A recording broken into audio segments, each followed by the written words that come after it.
Hey, it's Craig. I just wanted to let you know that you can listen to Canadian History X early and ad-free on Amazon Music, included with Prime. Greetings and welcome to another episode of Canadian History X. If you like, you can support the podcast for as little as $3 a month. Just go to patreon.com/CanadaEHX. You can also donate to the podcast by going to CanadaEHX.com and clicking Donate. Don't forget, I have 3 other podcasts out there. Coast to Coast, which looks at the building of the Transcontinental Railway. It comes out every Thursday. I have From John to Justin, which releases every single Friday and looks at every Prime Minister in Canadian history. And we're on part 2, looking at every opposition leader who never became Prime Minister. And of course, on Sundays I have Canada's Great War, which looks at Canada during the First World War. I do all of these podcasts full-time, the writing, the research, everything. So every dollar you give helps keep it all going.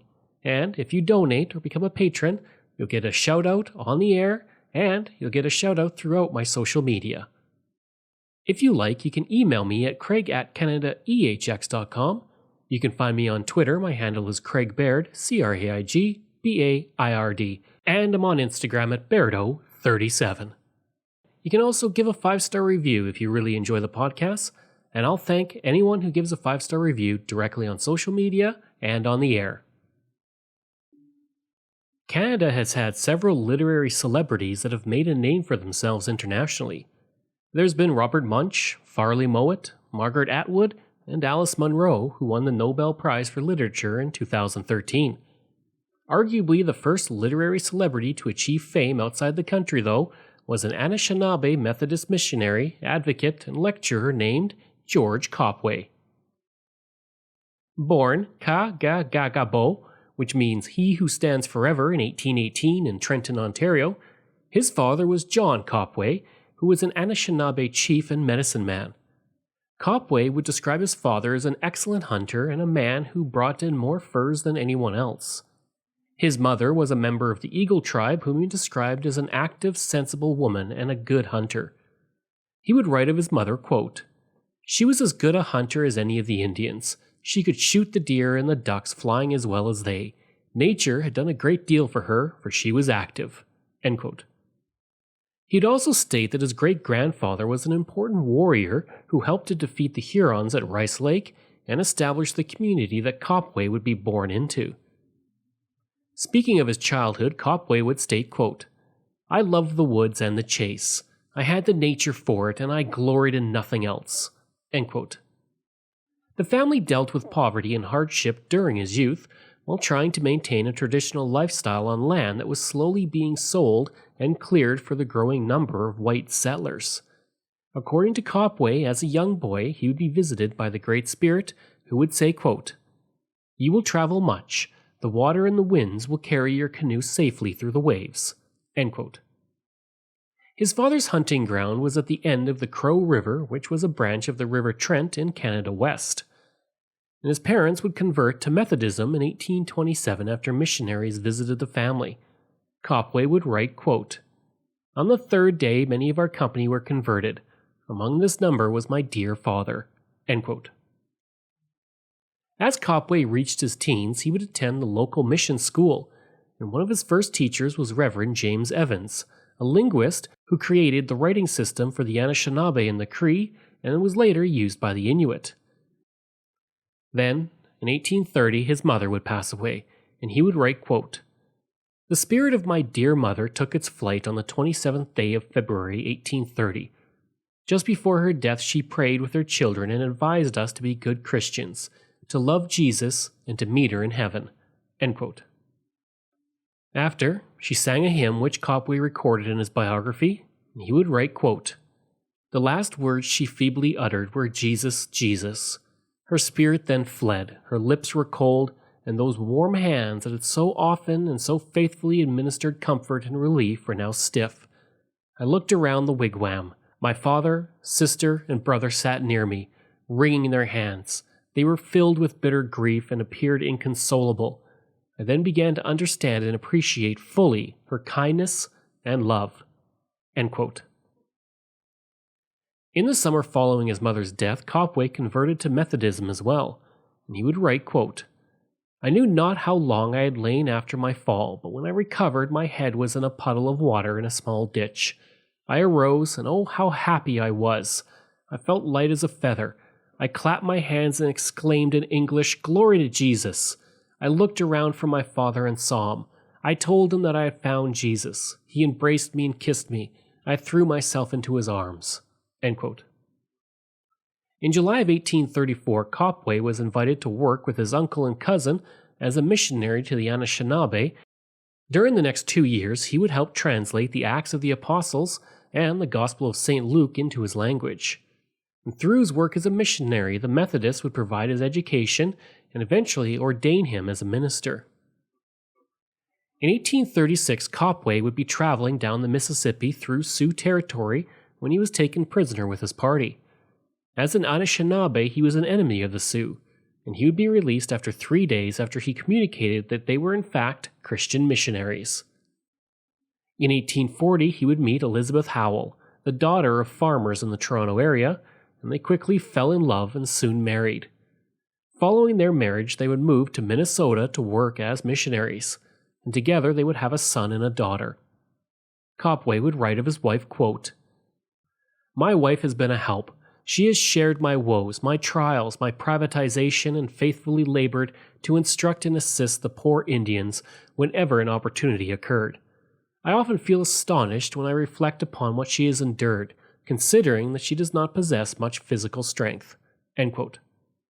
In 1842, the couple returned to Canada and Copway worked as a missionary to the Indigenous once again, traveling through Upper Canada with the Reverend William Ryerson. In his missionary work, Copway would teach new converts to pray, sing, read, and write, all skills that he felt were essential to the development of political consciousness and the self-empowerment of the Indigenous. Traveling with his wife, he would praise her later in his writing, stating, quote, "In all our journeyings, Mrs. C. was always ready and willing to endure every hardship. She never murmured nor appeared discontented. This often encouraged me and afforded us much relief." End quote. In 1846, Copway was vice president of the Ojibwe General Council, and he was accused of embezzlement, resulting in being defrocked by the Methodists. During the summer of that year, he would be imprisoned for several weeks. It's been said that Copway did not embezzle the money, but was overzealous in his work and spent more than council allocated him to do his work. It is known that while managing the business dealings of the Rice Lake Band, he did withdraw a small amount of money without the authorization of the leader. Nonetheless, charges were dropped. Copway also had a habit of spending more money on what many felt were good causes than what was given to him by the church. Soon after being released, he and his family moved to New York City, where he wrote the life, history, and travels of Kah-Ge-Ga-Gah-Bowh, and this became the first book to be published by a Canadian Indigenous person. In the first year, it went through 6 printings and became a bestseller. The book described his youth with the Anishinaabe, and then as a Methodist missionary, although it did not mention his expulsion from the church, but he does state that he is innocent of the charges put against him. Several of the quotes that I actually used earlier in this episode come straight from that book. His autobiography would describe much of his life and his travels through the Great Lakes regions, but the main focus was the narrative of his mission work, with occasional moments of reflection and adventure. He speaks of the landscape a great deal in his autobiography, as well as notes the sand points of Grand Island had sunk near Sault Ste. Marie. He would write, quote, "The Great Spirit had removed from under that point to some other place because the Methodist missionaries had encamped there the previous fall, and had by their prayers driven the spirit from under that point." End quote. Around this time, Copway began to advocate for Indigenous territory, suggesting that there should be a huge territory be established in the American Midwest. The tribes out there were beginning to feel the encroachment of European and American settlers, and as can be expected, this proposal was not approved by Congress. He published his plan in a pamphlet called Organization of a New Indian Territory, where the official language would be Ojibwa, and he planned to call the land Kah-Ge-Ga-Gah, which means ever to be. The Washington Union would publish a letter of support sent to the Secretary of Home Department by W.J. Havermeyer on May 20, 1849, which stated, quote, George Copway, the Chippewa chief, who has been lecturing at this place during the past season on the subject of confederating the Indian tribes with a view to their improvement in civilization, desires, as I understand, visiting the various Indian tribes on our frontier for the purpose of examining that portion of our western frontier on which he proposes to locate them." End quote. Copway would also publish the traditional history and characteristic sketches of the Ojibwe nation.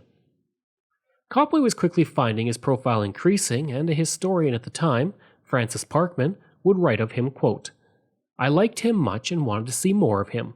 End quote.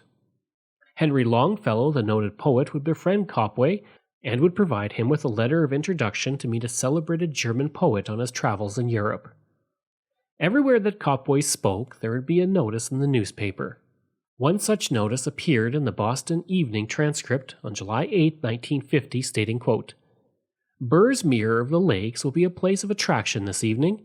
Mr. George Copway delivers a lecture there in connection, and the proceeds will be applied for the mission of Mr. C. to Germany." End quote. He would lecture in the United States and Europe, and would write another book, Running Sketches of Men and Places, in England, France, Germany, Belgium, and Scotland, which was published in 1851. The book included several biographical interviews with various individuals at the conference, and texts of 3 lectures that Copway gave in England and Scotland, as well as his plan for a self-governing territory for the indigenous. He would write of the Congress, quote, "This Congress, acknowledging the principles of non-intervention, recognizes it to be the sole right of every state to regulate its own affairs." End quote. Copway would say that he was received with enthusiasm at the conference, but he felt he gave one of his worst speeches, especially after following what he considered to be great speakers. He would write, quote, "The people had become tired of listening and seemed to have no desire for anything new." End quote. Copway also found that people were more interested in his appearance than anything that was said. A newspaper clipping from the conference stated, quote, "The Frankfurters are sorry that he wears a modern hat instead of a cap with feathers." End quote. As he did talks around the continent after the conference, Copway would dress in traditional Anishinaabe clothing at that point. In England, Copway would travel the countryside and was struck with what he described as the complex harmony of the landscape. He would write, quote, "Groups of trees and cultivated fields spreading as far as the eye can see on both sides, beautiful green hedges and fields of grain, some being reaped and some still standing, waving gracefully as if inviting reapers to the harvest." End quote.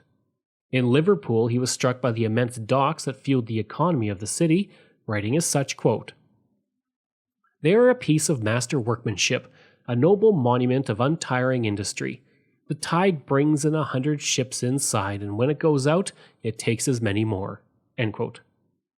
While in Liverpool, he would speak on his desire for the indigenous to have their own land.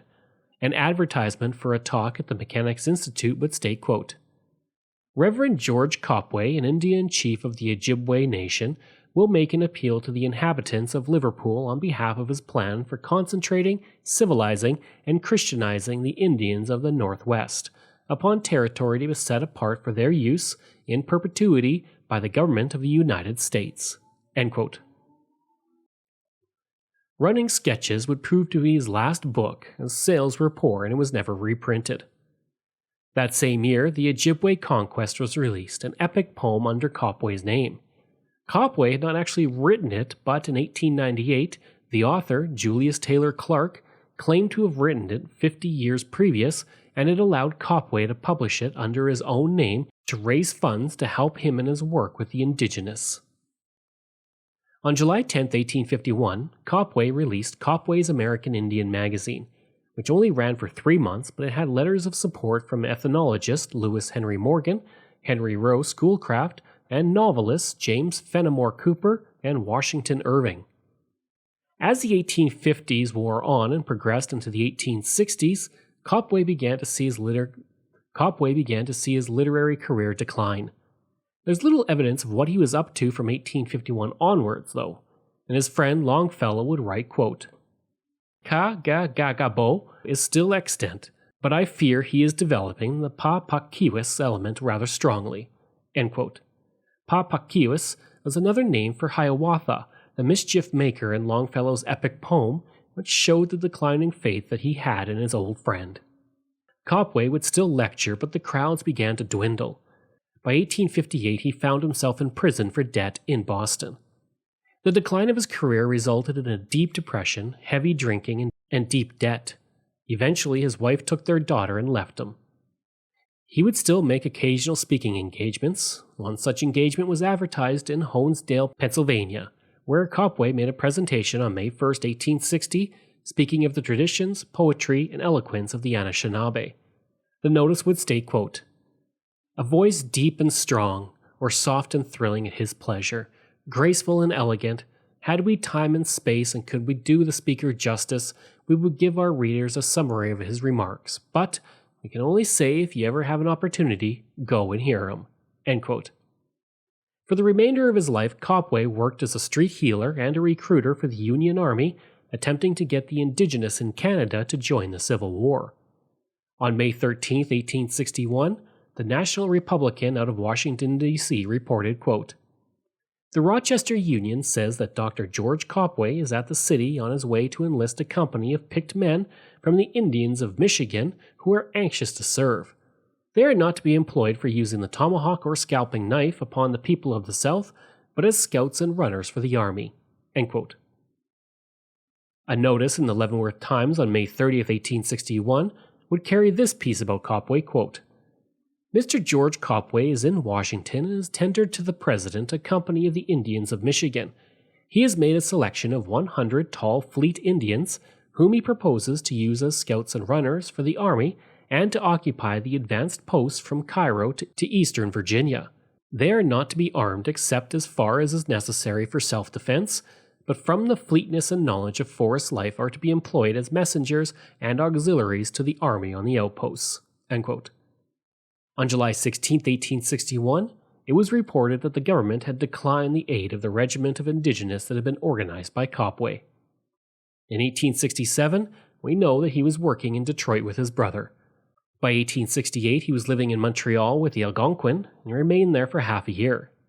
Then, on June 27, 1869, Copway passed away at the age of only 51, shortly after he converted to Roman Catholicism, but prior to receiving his first communion.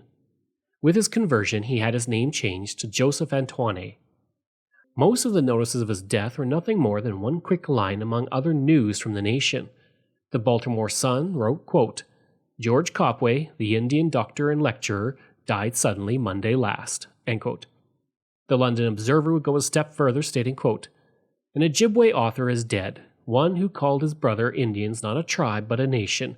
His name was Kah-Ge-Ga-Gah-Bowh, the English of which seems to be George Copway." End quote. In 2018, Copway was designated as a National Historic Person by the Canadian government. I will close out this episode with a quote from Copway himself from his autobiography. He states, quote, "I am an Indian, and I am well aware of the difficulties I have to encounter to win the favorable notice of the white man." End quote. I hope you enjoyed that episode and my look at George Copway. If you did, please leave a rating and review. Next week, we're going to be looking at the terrible 1916 Northern Ontario fire. If you like, you can reach me through email at craig@canadaehx.com. You can also visit my website where you'll find hundreds of articles on Canada's history as well as all my podcast episodes. Just go to canadaehx.com. And don't forget, you can support the podcast through Patreon. There are multiple tiers to choose from, all with great benefits. You can support the podcast for as little as $3 a month, just like all of these wonderful patrons have, and I apologize if I mispronounce any names. Randy Hayden, Doug Campbell, Reg W., Deborah Carlson, Francis Helbling, Randall McCallum, Diane Wade, Lorianne Kirby, Gary Dolovich, Nick Zinri, Shannon Marshall, Clinton Martinez, Dimitri Chauve, Aaron O'Hara Myers, Robert Dunseith, Todd Casey, Catherine Roy, Luke S., J.P. Bear, Jason Hall, Phil Maynard, and Iris Gray. If you want, you can find me on Facebook. Just go to facebook.com/CanadianHistoryX. You can find me on Twitter. My handle is Craig Baird, CraigBeard. And you can find me on Instagram. Just go to Bairdo37. Information from Canadian Encyclopedia, Biography, Wikipedia, Early Native American Literature, The People in the Text, The Life of George Copway, The Washington Union, Boston Evening Transcript, Liverpool Mercury, National Republican, and the London Daily News. Thanks, and we'll see you again next time.